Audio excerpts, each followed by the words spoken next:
Hola a todos. En este vídeo quería reflexionar un poco sobre cómo afecta la creencia en los átomos y en los virus en nuestra salud. Y como podéis ver en el vídeo, no hay imágenes reales de virus, ni siquiera se ven con el microscopio electrónico. Aquí hacen la pregunta en Yahoo Respuestas. Y ni siquiera con un microscopio electrónico se pueden grabar estas imágenes. Ahí vemos este usuario que edita su comentario. The main explanation from mainstream medicine is that disease comes from heredity, something given to you that you cannot change, or from viruses, something you catch from another. When they zoom into viruses, all they show us is microspace CGI. They even link the microspace hoax with the outer space hoax. Philip Sabatier also tracks viruses by satellite, thanks to the expert eye of Antonio Guell. It's all cartoons. It's a hoax. Through the poisons of GMO pesticide food, refined sugars, vaccines, and body-altering chemicals disguised as medicine, a change occurs in the human body, making the body a petri dish for funguses and for parasites to easily thrive in. And medical illustrators create cartoons out of their own interpretations of what they see. Some of the important things to think about when you're interpreting data from the microscope is, do you understand your sample well enough to be able to interpret what you're seeing? So there's just a lot of information. In fact, you could almost say that you're going to be overwhelmed by information when you get to the ultrastructural level. And unless you really know your sample well, then this information could actually be misleading. In the shocking book Nutrition and Physical Degeneration, written by Weston Price in 1939, Price found that the tribes that haven't been touched by modern man's food were very healthy, had no cavities, had perfect dental arches, and faced nose formation. The moment modern food, such as processed flour and sugars, touched these tribes, cavities, disease, and obvious DNA changes occurred, such as teeth crowding in the first generation of babies born under the new food. Not because of heredity, but because of the food. Andreas, you've written many books. One of them makes the riveting claim that cancer is not a disease, that it's a survival mechanism. Could you talk about that a little bit? That's a very, very fascinating question because it doesn't just include the topic of cancer, but basically every kind of disease, or what we call disease. Mm-hmm. In my opinion, disease is not really something that needs to be destroyed, because it is part of the body's mechanism to heal itself, to become whole again. And so when the body is out of balance, that means it has lost its homeostasis. It will try to go back to that, and we call that disease. Now, when you go out into nature and you look at a plant, for example, a flower, and you see it is withering, mm-hmm. you wouldn't say that's a disease. You would say, well, there's a lack of water that is not allowing the sap to nourish all the leaves, and they start dying off. So that's the symptoms that we're looking at. That is a symptom. So to call the symptom of a disease is really, very misleading, to say the least. It is, in fact, so misleading that when you treat it, you think you get rid of the disease, and yet the underlying cause is still intact. So in the case of cancer, the cancer itself is a compensation mechanism that the body is coming up with in order to deal with an underlying condition of a contamination or a lack of nourishment, nutrients, toxins. Something that is not right. That is just like the flower, it's withering away.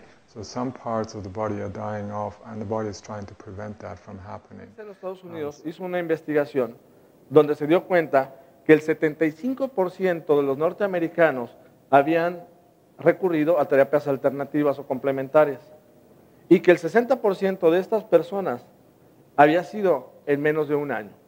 Estamos hablando de 239 millones de personas buscando terapias complementarias. ¿Y qué es eso? ¿Qué es lo que más buscaban? cualquier cosa que no invadiera su cuerpo, cualquier cosa que no los hiciera sentir dolor. En la principal de estos son los masajes, aromaterapia, cualquier cosa que estaba relacionado incluso con las emociones. Eso dio cabida a una apertura de una industria inmensa en el tema de las medicinas alternativas, plantas, fitofármacos, inmensa, que cada vez ha crecido más y más. De hecho, se calcula que para el año que entra haya una comercialización de cerca de 14,000 millones de dólares al respecto de esto. Entonces, es algo que va creciendo muchísimo. Alguna vez estuve en una situación donde yo creo que la mayoría hemos estado, que nos hemos cortado con un cuchillo, una escoriación, una raspada, y de repente pasó un rato, semanas, y cicatriza. Recuerdo perfectamente una vez que yo estaba viendo ese proceso de cómo me había cortado y vi cómo iba cicatrizando a pesar de que yo le había puesto mi saliva toda contaminada, ¿no? Que es lo primero que hacemos cuando nos cortamos. De todos modos cicatrizaba. Entonces me vino a la mente las clases de fisiología que decían, doctor, el cuerpo humano tiene la capacidad de autosanación. Si tú te cortas, cicatriza. Si tienes diarrea, se autolimita. Si tienes catarro, se autolimita. Entonces, como que me agolpó la mente inmediatamente esa información. ¿Y qué pasó? Comencé a darme cuenta que la mayoría de las enfermedades venían por desbalances en el cuerpo humano. Por ejemplo, un diabético es una persona que tiene un desbalance en los niveles de glucosa en la sangre. Si tiene elevados los niveles de glucosa, nosotros le llamamos diabético. Si tiene bajos los niveles hormonales de tiroides, le llamamos hipotiroideo. Si hay un proceso de inflamación muy fuerte en los bronquios o una reacción muy elevada, le llamamos asmáticos. Entonces comenzamos a ponerle cierto significado a esos síntomas. Y lo que vi que los desbalances generaban una cosa que se llaman signos y síntomas, molestias, etcétera, que eso cuando los conjuntamos los médicos le ponemos un nombre a una enfermedad. A veces la enfermedad le ponemos un nombre en latín, a veces le ponemos el nombre de la persona que lo descubrió. Y eso se hizo una codificación médica, una forma, un dialecto para hablar entre nosotros de una forma muy rápida, muy sencilla.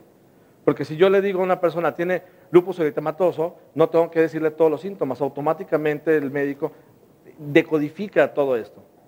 Y si antes yo decía un nombre rembombante como para que no se me asustara, pues resulta que ya no, ya automáticamente ya lo saben.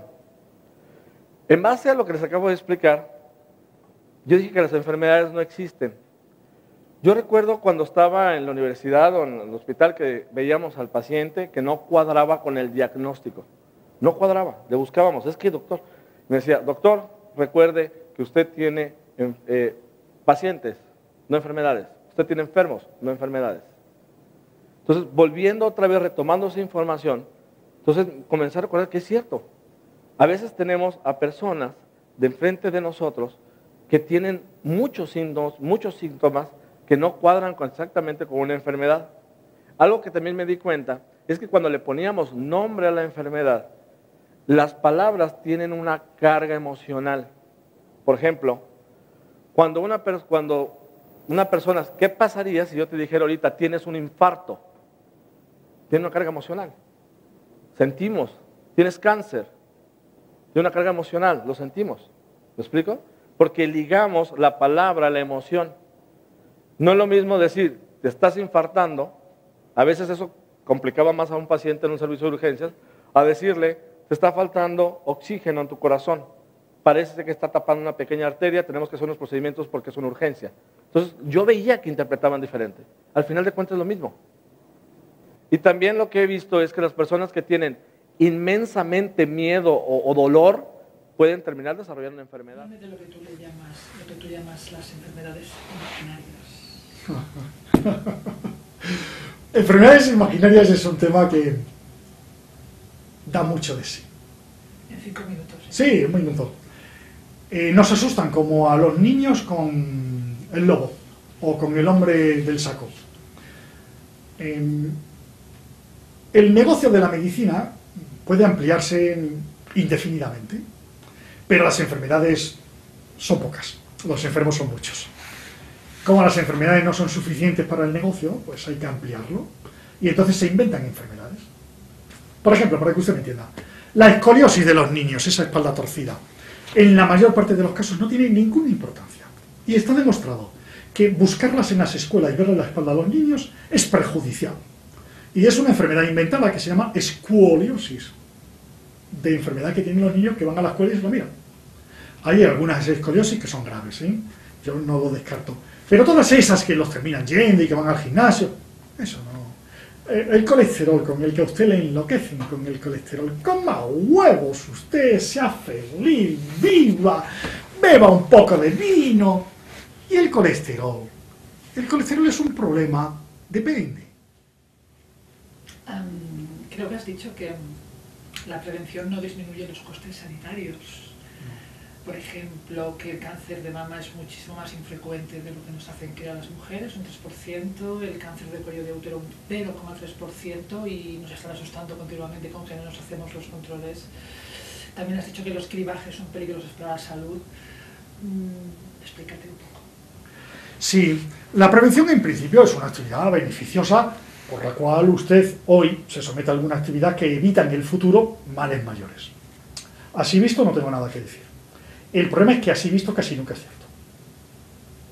Por ejemplo, a los varones les están haciendo ahora una cosa que se llama PSA en la sangre, en el bien supuesto de que con eso se diagnostica precozmente el cáncer de próstata. Pues eso es falso. Lo que se ha demostrado es que si se hace el PSA es más probable que usted termine impotente e incontinente, porque lo operen de un cáncer que no tiene. Si a usted le vale la pena, pues hágase el PSA. No le importa quedarse impotente e incontinente, como esto es continuo. De manera que la prevención en el momento actual se ha transformado en una especie de altar en la que estamos muriendo y perdiendo calidad de vida en una expectativa de que vamos a mejorar. No tiene fundamento científico. Lo he revisado en muchísimos casos y hay ejemplos, hay algunos brutal, con el que remato ya esto, pero fue un caso histórico en el que cuando nacieron mis hijos en el año 70, los médicos recomendaban que los niños durmieran boca abajo, porque así había menos muerte súbita. Solamente se demostró después de que esto provocó millones o miles de muertos, porque dormir boca abajo aumentaba la muerte súbita. Los médicos se han olvidado hoy y eso no lo hacen. Pero los médicos hace muy poco que han estado recetando para la mujer en la menopausia los parches. Eso aumentó y provocó cientos de miles de infartos y muertes en mujeres con embolias. Hoy no lo han hecho y se les ha olvidado. Todo en fundamento de la prevención. Uno para prevenir la muerte súbita, otro para prevenir infartos. La prevención se está convirtiendo en un veneno que envenena a nuestros pacientes y a nuestra sociedad. Con lo cual, de ser profesor, que lo soy, de salud pública, muy a favor de la prevención, lo sigo siendo, pero dentro de unos límites tan estrechos que no tiene nada que ver con lo que hoy se hace.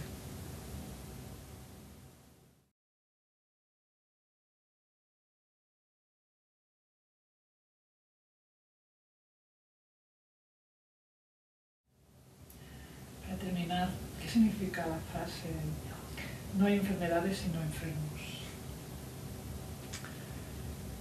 La enfermedad no existe. La enfermedad es una entelequia. Esa es una cuestión filosófica que a mí me interesa. Casi todos los médicos en España, es un problema filosófico, son realistas. Creen que la realidad existe. Es un problema muy interesante. Yo estoy al lado de Kant. Los médicos creen que mi coche está ahora ahí en la calle. Si no lo veo, creen que está. Yo soy empirista. Yo creo que mi coche está ahí si yo lo veo. Y si ahora no lo estoy viendo, yo no me puedo definir acerca de ello. Esta concepción empirista lleva una crítica continuada, por ejemplo, al realismo, que cree que las enfermedades existen. Las enfermedades no existen. Existen los enfermos. Entonces, si usted tiene diabetes, su diabetes no tiene nada que ver con la diabetes del vecino, ni con la de su hijo.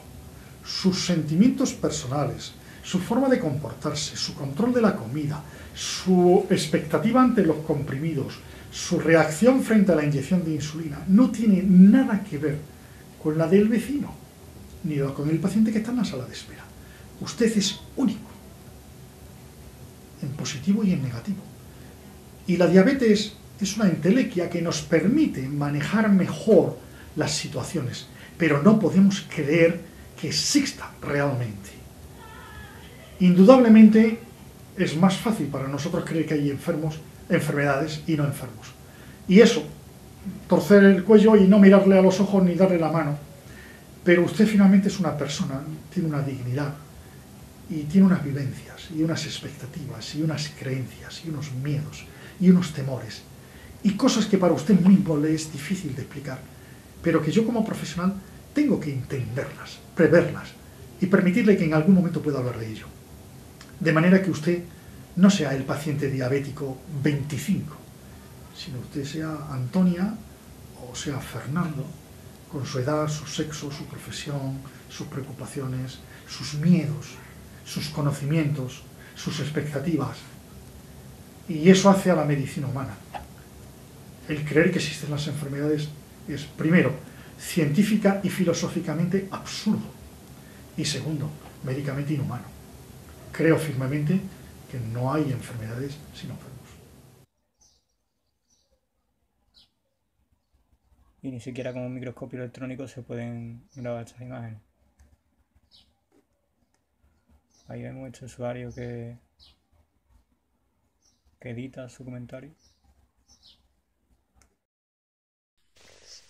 The main explanation from mainstream medicine is that disease petri dish for funguses and for parasites to easily thrive in. And medical illustrators create cartoons out of their own interpretations of what they see.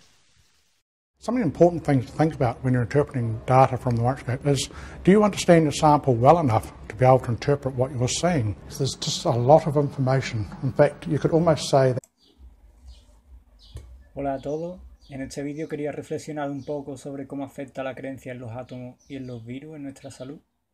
Y como podéis ver en el vídeo, no hay imágenes reales de virus, ni siquiera se ven con el microscopio electrónico. Aquí hacen la pregunta en Yahoo Respuesta.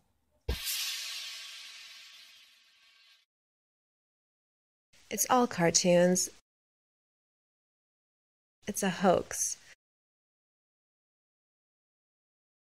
Through the poisons of GMO pesticide food, refined sugars, vaccines, and body-altering chemicals disguised as medicine, a change occurs in the human body, making the body it comes from heredity, something given to you that you cannot change, or from viruses, something you catch from another. When they zoom into viruses, all they show us is microspace CGI. They even link the microspace hoax with the outer space hoax. Philips Sabatier also tracks viruses by satellite, thanks to the expert eye of Antonio Guel.